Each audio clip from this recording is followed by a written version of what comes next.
How to simplify 2 over 3 into its lowest term or simplest form or reduced form. We need to divide numerator and denominator by the greatest common factor. So let us write the factor of 2. 1 times 2 equal to 2. So 1 and 2 are the factors of 2. Again 1 times 3 equal to 3. So 1 and 3 are the factors of 3.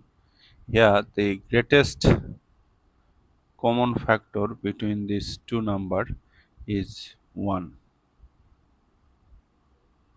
So divide this 2 by 1, this 3 by 1, you are getting 2 over 3.